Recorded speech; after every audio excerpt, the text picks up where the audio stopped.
이 시간 각자의 자리에서 말씀과 기도의 자리로 나아오신 우리 모든 성도님들을 주의 이름으로 환영하고 축복합니다. 말씀을 준비하면서 듣게 된 한 찬양이 있었는데요. 이 찬양은 이렇게 시작합니다. 하나님 나라는 어떤 곳일까? 아픔과 슬픔이 없는 나라인가요? 하지만 이곳은 그렇지 않은 걸 하나님 나라에 살고 싶어요. 우리에게 믿는, 또 우리가 믿는 하나님 나라는 어떻습니까? 오늘 본문을 통해 예수님이 말씀하시는 하나님 나라에 대하여 생각하고 또 그에 맞추어 우리의 생각을 조율하고 참 소망을 붙들기를 원합니다. 오늘 본문 마가복음 4장에는 씨와 관계된 세 가지 비유가 나와 있는데요. 26절부터 32절까지는 그 가운데 두 번째 비유와 세 번째 비유가 들어 있습니다. 첫 번째 비유는 우리가 익히 잘 알고 있는 씨 뿌리는 비유입니다. 이는 마가복음뿐만 아니라 다른 복음서에서도 나타나고 대표적으로 천국 비유를 풍성하게 담고 있는 마태복음 13장에 여러 비유 가운데 첫 비유로 기록되어 있습니다. 그러나 마가복음은 마태와는 다르게 천국이라는 표현을 사용하지 않습니다. 하나님 나라라는 표현을 사용합니다. 그리고 많은 비유를 열거하는 것에는 관심이 없습니다.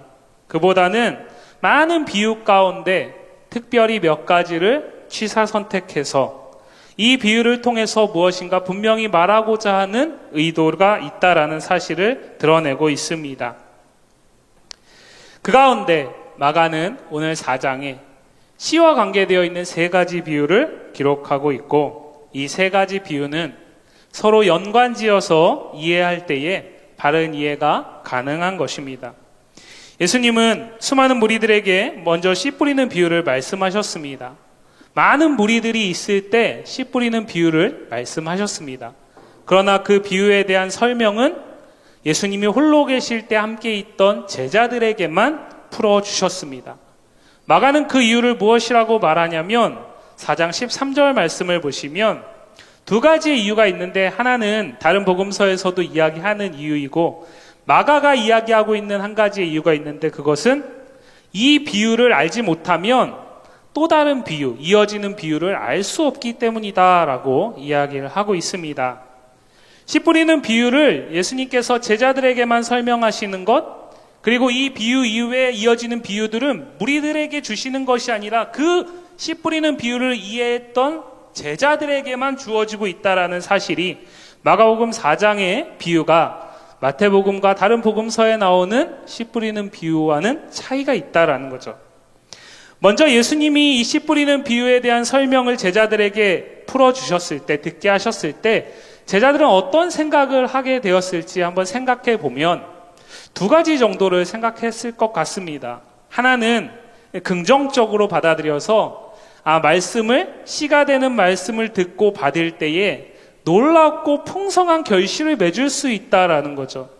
특별히 예수님께서 이들을 제자로 부르실 때에 그들을 통해서 또 다른 이들에게 예수 그리스도의 복음을 전하게 하시겠다라는 그 의도를 가지고 부르셨다라는 사실을 마가는 먼저 언급을 하거든요, 앞에서.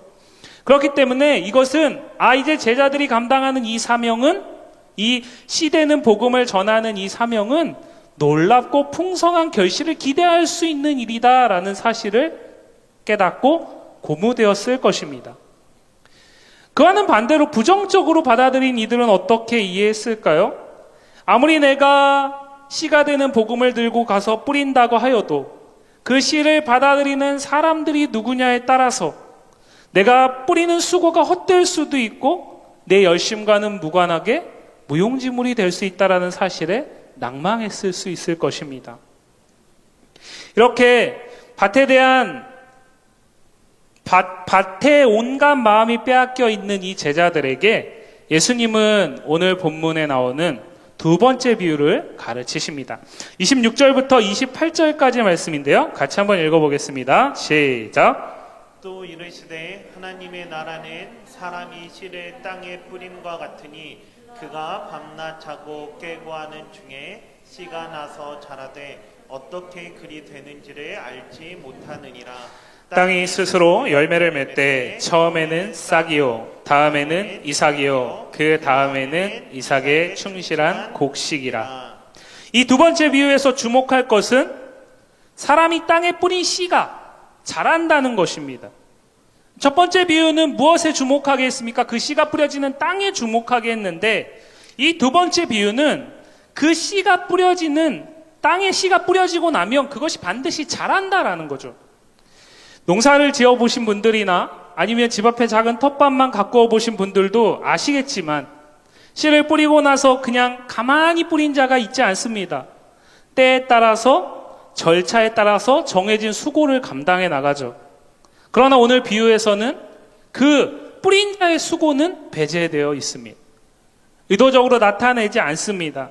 예수님은 오직 그 뿌린 씨가 어떻게 땅에 뿌려진 이후에 추수하게 되는지에 대해서만 말하고 있다라는 거죠. 땅에 뿌려진 씨는 스스로 자라나갑니다.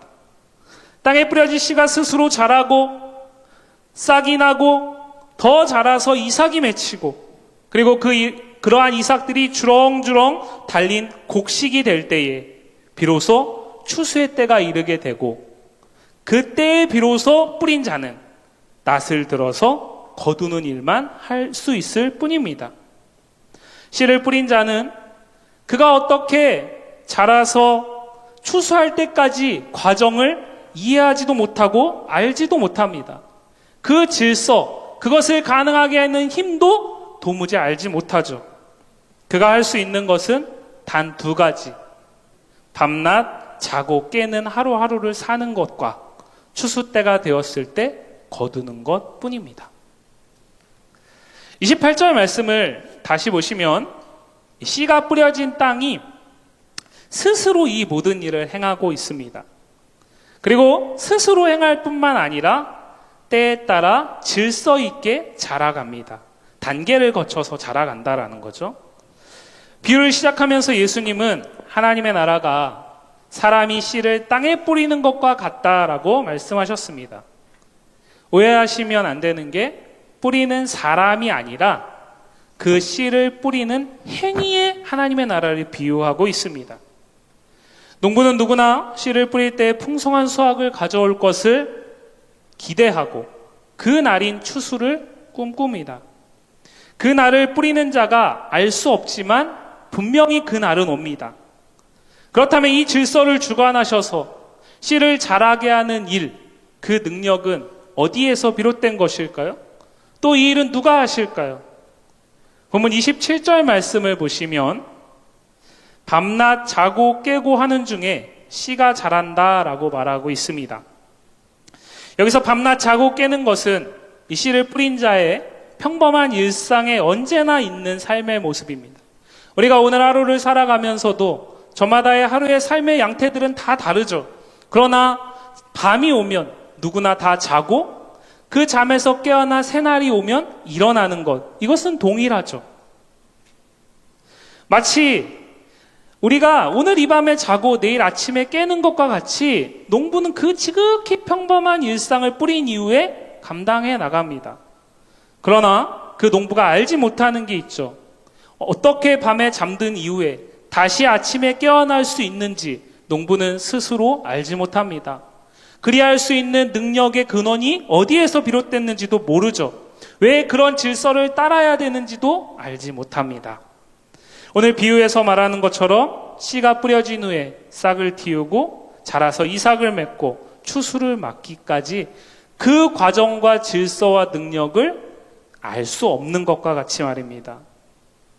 그런데 여기서 밤낮 자고 깬다라는 이 표현은 단순하게 하루를 마치고 다음 새날을 맞는 것을 말하기 위한 것에 그치지 않습니다. 학자들은 이 표현이 예수님께서 창세기에 나오는 창조를 염두하시고 말씀하셨다라고 이해를 하는데요. 우리가 알고 있는 창세기 1장에 보시면 예수님이 하루의 창조를 마치신 이후에 성경이 늘 무엇이라고 말합니까? 저녁이 되고 아침이 되니 이는 첫째 날이니라, 둘째 날이니라, 셋째 날이니라. 이 얘기를 계속 반복하잖아요. 여기서 저녁이 되고 아침이 된다는 이 표현을 예수님이 염두하고 사용하신다라고 학자들은 주장하는 것입니다. 그렇다면 이것은 무엇입니까? 저녁이 되고 아침이 되게 하시는 그 창조를 행하신 하나님의 능력이 오늘 땅에 뿌려진 그 씨가 어떤 능력으로 어떤 질서를 따라서 추수까지 단계를 밟아가는지 뿌린 자는 알지 못하지만 그 하나님이 주도적으로 그 일을 행하시고 그 하나님이 그것을 이루어 가신다라는 사실을 말하는 것입니다. 하나님의 나라가 씨를 뿌리는 자에게 달린 것이 아니라 그렇게 뿌려진 씨를 질서에 따라 자라게 하시는 하나님의 일이고 전적으로 거기에 의지하고 있다라는 사실을 말하기 위한 것이죠. 이에 이어지는 세 번째 비유, 겨자씨 비유입니다. 이는 두 번째 비유와는 달리 역시 다른 복음서에서도 나타나고 있습니다. 그런데 마태복음 13장에서는 이 겨자씨 비유가 누룩 비유와 이어서 기록되어지고 그것은 천국의 영향력을 말하는 비유라고 이해를 합니다. 그러나 마가는 오늘 마가만 다루고 있는 이 씨가 자라난다라는 이 비유를 말한 이후에 겨자씨 비유를 세 번째 비유로 제시하면서 마가복음을 보고 있는, 마가복음을 대하는 우리가 이 마가복음 안에서 세 번째 비유를 다른 관점에서 보아야 한다라는 사실을 암시하고 있습니다. 세 번째 비유 30절부터 32절까지 말씀인데요. 같이 한번 읽어보겠습니다. 시작. 또 이르시되 우리가 하나님의 나라를 어떻게 비교하며 또 무슨 비유로 나타낼까? 겨자씨 하나과 같으니 땅에 심길 때에는 땅 위의 모든 씨보다 작은 것이로되 심긴 후에는 자라서 모든 풀보다 커지며 큰 가지를 내나니 공중의 새들이 그 그늘에 깃들일 만큼 되느니라. 마가는 하나님의 나라를 비교하기 위해서 지금 겨자씨 비유를 말하고 있습니다. 땅 위의 모든 씨보다 작은 것으로서 겨자씨를 말하고 그것이 자라서 최종적인 결과물로서 공중의 새들이 그 그늘에 깃들일 만큼 크게 된다라는 사실을 말하면서 가장 작은 것과 가장 큰 것을 비교하는 하나님 나라 비유로서 겨자씨 비유를 우리에게 봐야 된다라고 이야기하는 것입니다. 이는 이어지는 우리가 앞서 살펴본 두 번째 비유와 연관시켜서 이해하면 땅 위의 모든 씨보다 지극히 작은 겨자씨, 보기에는 너무나 연약하고 이것이 움을 틔울 수 있을까? 우리 눈에조차도 보이지 않기 때문에 전혀 존재감이 없죠. 그러나 그 씨가 일단 땅에 떨어지면 자라게 하시는 일은 하나님께 달려있다라는 거죠. 그리고 하나님은 그 지극히 작고 연약하고 미약한 것에서 출발하지만 반드시 그 하나님의 나라는 작은 것에서 멈추지 않고 크게 최후의 승리의 날에 반드시 나타날 것이다 라는 사실을 이야기하고 있습니다. 그러기에 첫 번째 씨 뿌리는 비유의 부정적인 측면은 사라지고 제자들에게 복음을 힘써 뿌려야 할 사명만 남게 되는 것입니다. 왜 그럴까요? 내가 씨를 열심히 뿌리고 그 과정과 결과는 하나님께서 하시기 때문입니다. 내가 조금 연약하고 내가 조금 작고 내가 조금 부족할지라도 그 작은 겨자씨 하나와 같은 씨를 자라게 하시고 크게 키우시는 분, 그리고 최후의 승리의 날에 만천하의 하나님의 나라를 나타내시는 분은 하나님이시기 때문인 거죠. 여기서 오늘 우리는 이 세 가지의 비유, 이 씨와 관계되어 있는 이 비유를 조금 다른 관점에서 보겠습니다. 하나님 나라의 성격에 대해서 주목하면서 이 세 가지 비유를 보면 마가복음 4장에서 나오는 이 씨 뿌리는 것에 대한 세 가지 비유가 말하는 하나님의 나라가 무엇일까요? 먼저는 그 나라가 말씀이 땅에 떨어짐으로 시작된다라는 거죠. 첫 번째 비유는 그 땅이 무엇이냐가 중요하다라고 말합니다. 그 땅이 좋은 땅이어야만 풍성한 결실을 맺죠. 그래서 말씀을 받는 자의 자세가 중요하다라고 말하는 것 같지만 두 번째, 세 번째 비유를 통해서 그것이 아니라 씨가 땅에 뿌려져 결실을 맺게 하기까지 그 일을 행하시는 이가 하나님이시다라는 사실에 시선을 고정시킵니다. 처음에는 작고 미약해 보일지라도 최후까지 크게 반드시 자라게 하셔서 하나님의 때가 되면 추수하게 하신다라는 사실을 말하고 있습니다. 앞서 말씀드렸듯이 마가는 마태와는 달리 천국이라는 표현을 사용하지 않고 하나님 나라에 대한 비유라고 말합니다. 이는 마가의 신학적인 관심과 관계가 있습니다. 마가복음은 1장 1절이 이렇게 시작됩니다. 하나님의 아들 예수 그리스도의 복음의 시작이라. 다른 사복음서와는 달리 사복음서가 조금씩 다르게 그 복음서의 문을 여는데 마가복음은 하나님의 아들 예수 그리스도의 복음의 시작이라는 선언으로 마가복음을 열고 있습니다. 마가는 이 마가복음이 하나님의 아들이신 예수 그리스도의 복음, 그 복음으로 시작되어서 그 복음을 받아들인 자들이 그 가운데서 그리스도의 말씀을 깨닫고 그의 행위를 본받고 그의 행위의 가르침을 따라서 온전히 복음에 입각한 바른 신앙을 가지게 하기 위한 목적으로 기록되었다라는 사실을 드러내면서 마가복음을 출발합니다.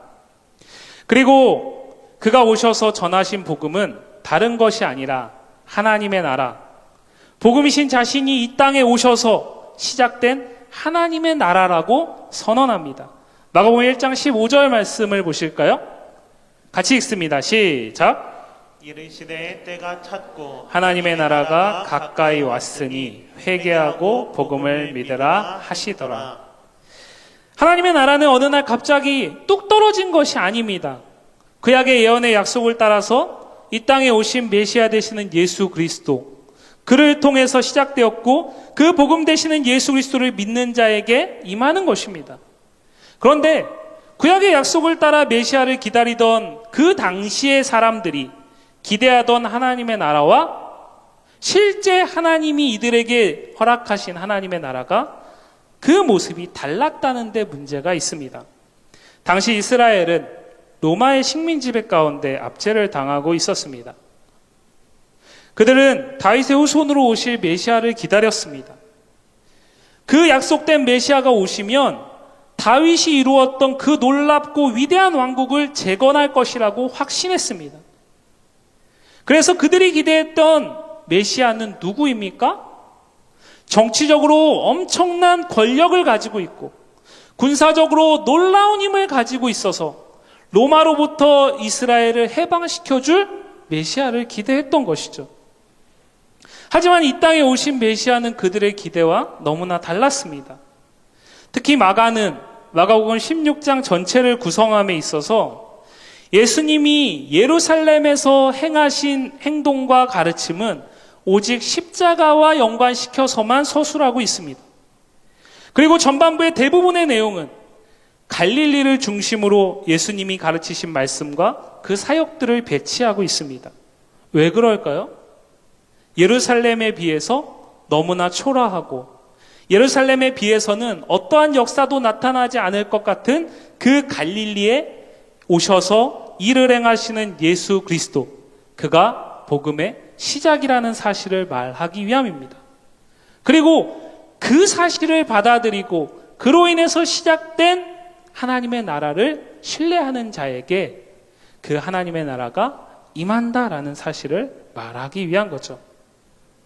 마가복음은 예수 그리스도의 복음으로 시작된 하나님 나라이지만 그것이 마치 가장 작은 겨자씨 한 알과 같이 미비하고 보잘것없을 뿐 아니라 위대한 왕국의 재건을 기대하던 그 당시의 이스라엘 민족들에게는 받아들여질 수 없었다라는 사실을 말하고 있습니다.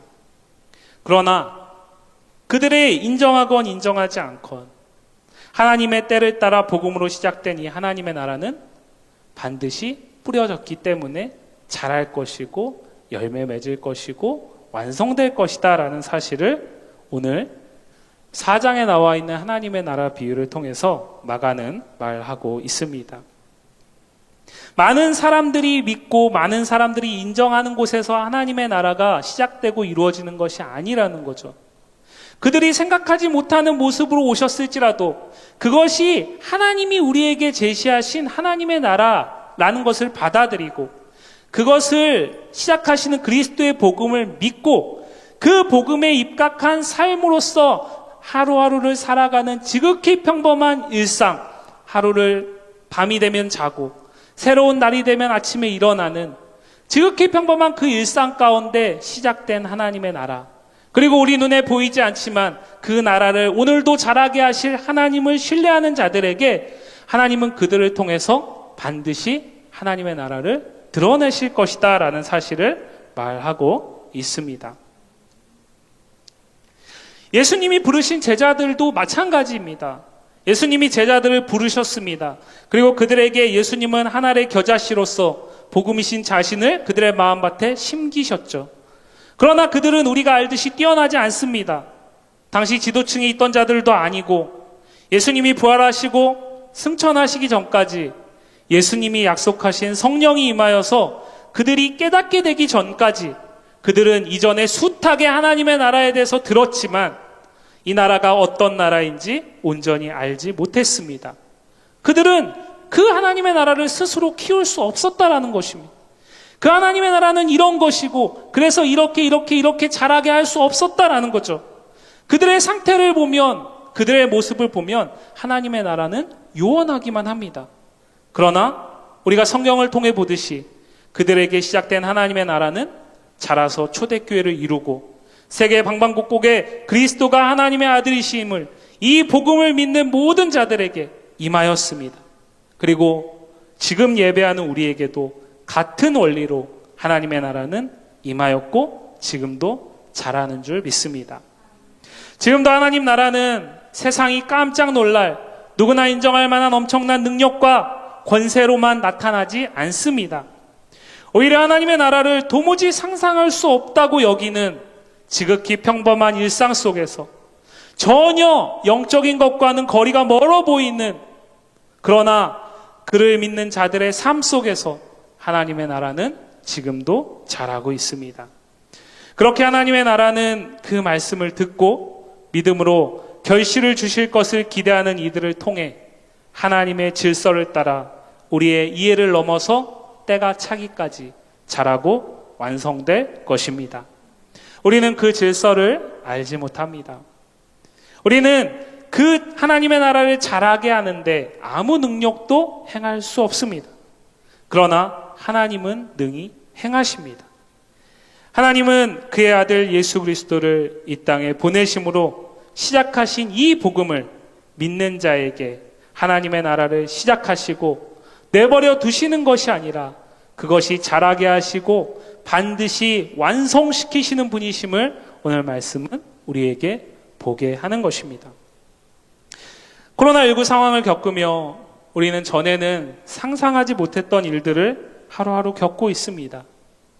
개개인의 삶이 너무나 위축되어 가고 있고 너무나 당연하게 생각했던 것들이 당연하지 않게 되어버린 하루하루를 살고 있습니다.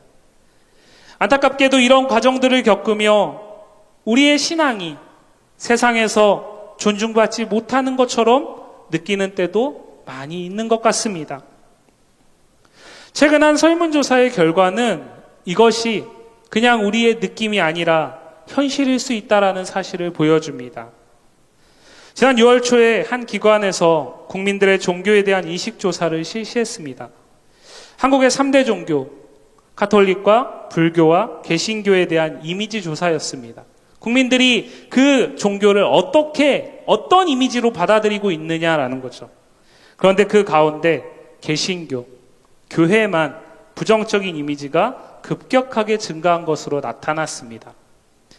한마디로 지금 세상은 우리가 성경에서 예수님께서 그렇게 경계하셨던 맛을 잃어버린 소금이 되어서 세상에서 밟히고 있다라고 말하고 있는 것입니다. 그럼 우리는 이제 더 이상 소망이 없을까요?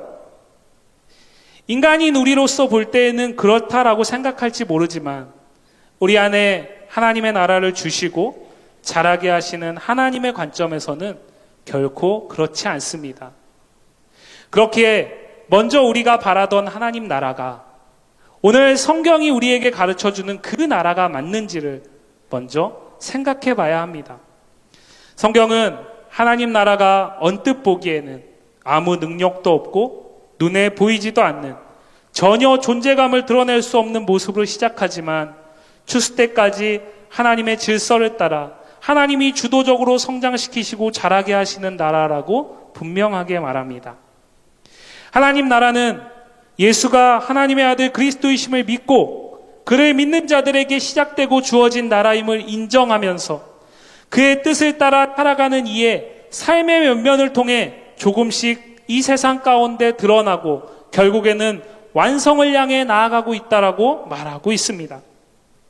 그러나 그렇게 하나님의 능력으로 어느 정도 우리 안에 자란 하나님의 나라를 어느 순간 우리는 우리의 힘과 우리의 의지와 우리의 세력으로 스스로 성장시켜 나가고 있지는 않은지 돌아볼 수 있기를 원합니다.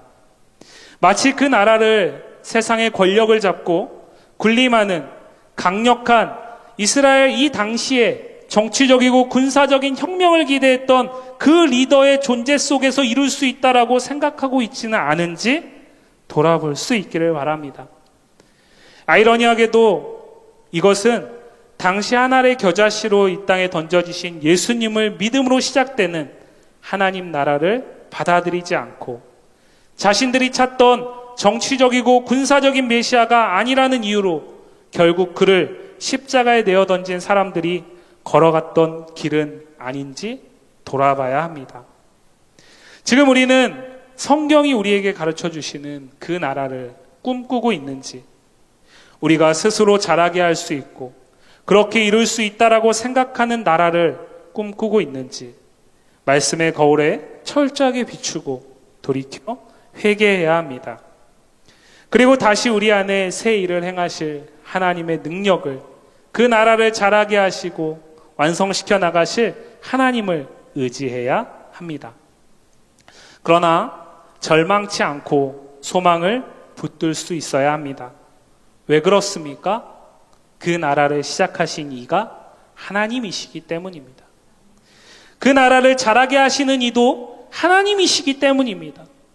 최후 승리의 날에 완성하실 이도 오직 하나님이시기 때문입니다. 사랑하는 성도 여러분, 하나님은 복음을 믿는 자들에게 하나님 나라를 시작하셨습니다. 그리고 하나님의 주도적인 능력으로 자라게 하시며 반드시 완성하십니다.